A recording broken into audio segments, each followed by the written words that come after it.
Decreto número 6.029/2007, artigo 12 a 25.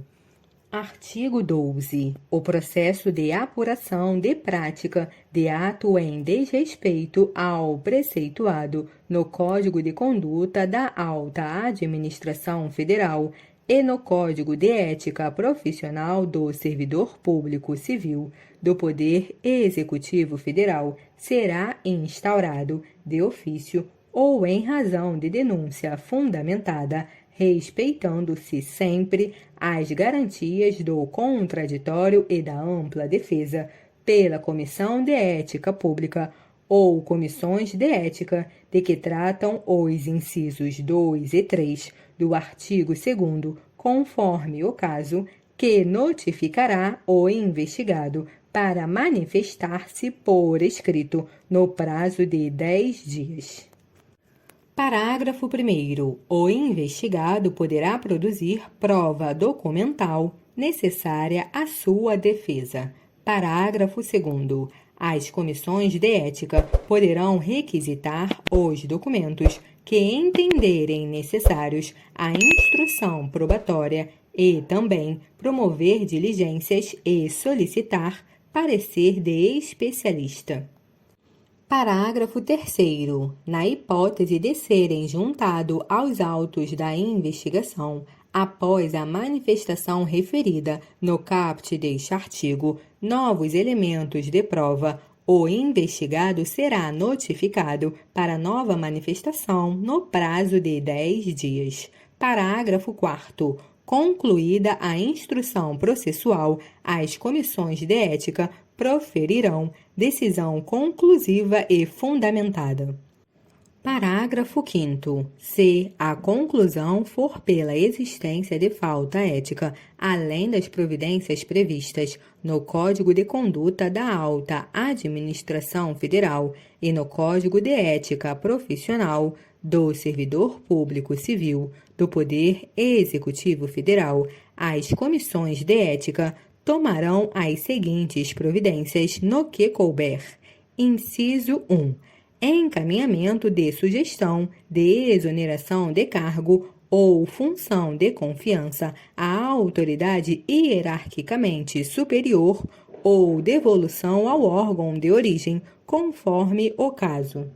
Inciso 2. Encaminhamento, conforme o caso, para a Controladoria Geral da União ou unidade específica do Sistema de Correição do Poder Executivo Federal, de que trata o Decreto número 5.480, de 30 de junho de 2005, para exame de eventuais transgressões disciplinares e, inciso 3, recomendação de abertura de procedimento administrativo, se a gravidade da conduta assim o exigir.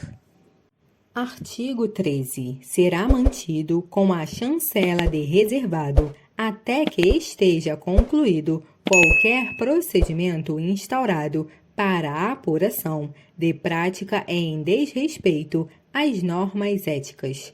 Parágrafo 1º. Concluída a investigação e após a deliberação da CEP ou da Comissão de Ética do órgão ou entidade, os autos do procedimento deixarão de ser reservados.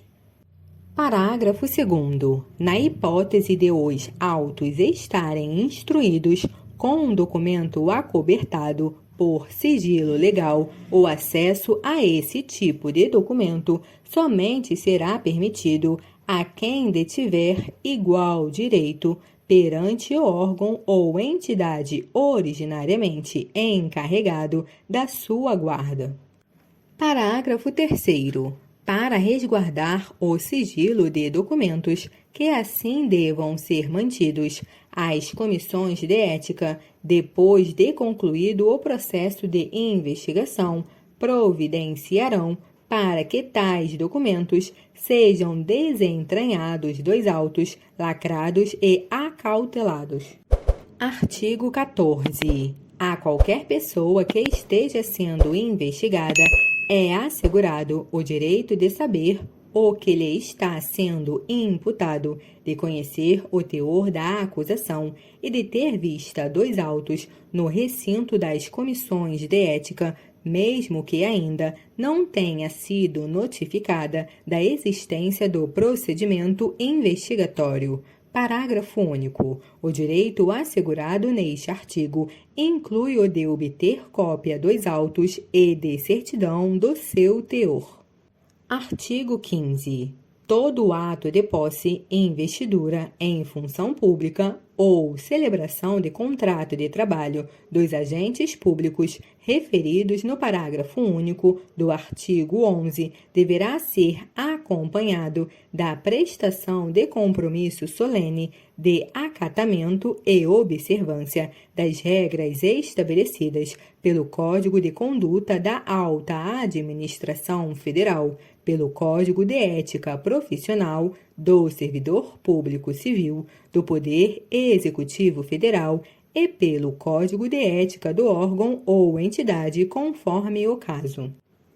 Parágrafo único. A posse, encargo ou função pública que submeta a autoridade às normas do Código de Conduta da Alta Administração Federal deve ser precedida de consulta da autoridade à Comissão de Ética Pública acerca de situação que possa suscitar conflito de interesses.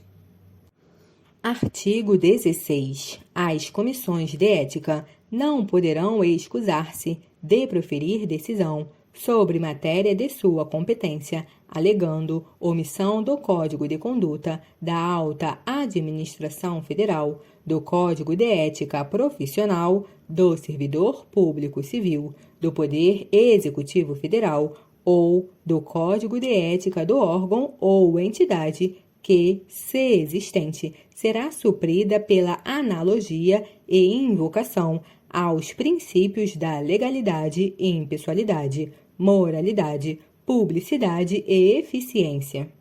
Parágrafo 1º. Havendo dúvida quanto à legalidade, a Comissão de Ética competente deverá ouvir previamente a área jurídica do órgão ou entidade. Parágrafo 2º. Cumpre à CEP responder a consultas sobre aspectos éticos que lhe forem dirigidas pelas demais comissões de ética e pelos órgãos e entidades que integram o Executivo Federal, bem como pelos cidadãos e servidores que venham a ser indicados para ocupar cargo ou função abrangida pelo Código de Conduta da Alta Administração Federal.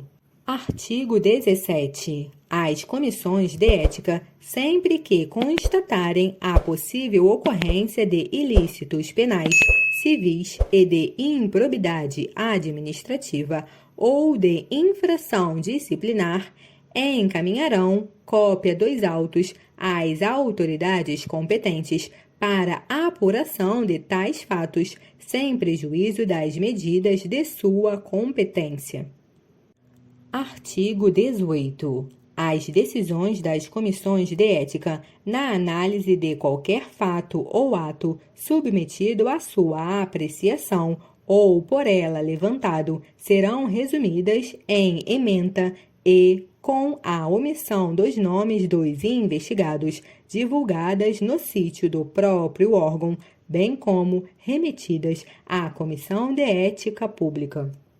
Artigo 19. Os trabalhos nas comissões de ética de que tratam os incisos 2 e 3 do artigo 2º serão considerados relevantes e têm prioridade sobre as atribuições próprias dos cargos dos seus membros, quando estes não atuarem com exclusividade na comissão. Artigo 20. Os órgãos e entidades da Administração Pública Federal darão tratamento prioritário às solicitações de documentos necessários à instrução dos procedimentos de investigação instaurados pelas comissões de ética. Parágrafo 1º. Na hipótese de haver inobservância do dever funcional previsto no caput, a Comissão de Ética adotará as providências previstas no inciso 3 do parágrafo 5º do artigo 12. Parágrafo 2º. As autoridades competentes não poderão alegar sigilo para deixar de prestar informação solicitada pelas comissões de ética. Artigo 21. A infração de natureza ética cometida por membro de comissão de ética de que tratam os incisos 2 e 3 do artigo 2º será apurada pela Comissão de Ética Pública. Artigo 22. A Comissão de Ética Pública manterá banco de dados de sanções aplicadas pelas comissões de ética de que tratam os incisos 2 e 3 do artigo 2º e de suas próprias sanções para fins de consulta pelos órgãos e entidades da Administração Pública Federal em casos de nomeação para cargo em comissão ou de alta relevância pública. Parágrafo único. O banco de dados referido neste artigo engloba as sanções aplicadas a qualquer dos agentes públicos mencionados no parágrafo único do artigo 11 deste decreto. Artigo 23. Os representantes das comissões de ética de que tratam os incisos 2 e 3 do artigo 2º atuarão como elementos de ligação com a CEP, que disporá em resolução própria sobre as atividades que deverão desenvolver para o cumprimento desse mister. Artigo 24. As normas do Código de Conduta da Alta Administração Federal, do Código de Ética Profissional do Servidor Público Civil, do Poder Executivo Federal e do Código de Ética do órgão ou entidade aplicam-se no que couber às autoridades e agentes públicos neles referidos, mesmo quando em gozo de licença. Artigo 25. Ficam revogados os incisos 17, 19, 20, 21, 23 e 25 do Código de Ética Profissional do Servidor Público Civil do Poder Executivo Federal, aprovado pelo Decreto número 1171, de 22 de junho de 94, os artigos 2º e 3º do Decreto de 26 de maio de 99, que cria a Comissão de Ética Pública, e os decretos de 30 de agosto de 2000 e de 18 de maio de 2001, que dispõem sobre a Comissão de Ética Pública.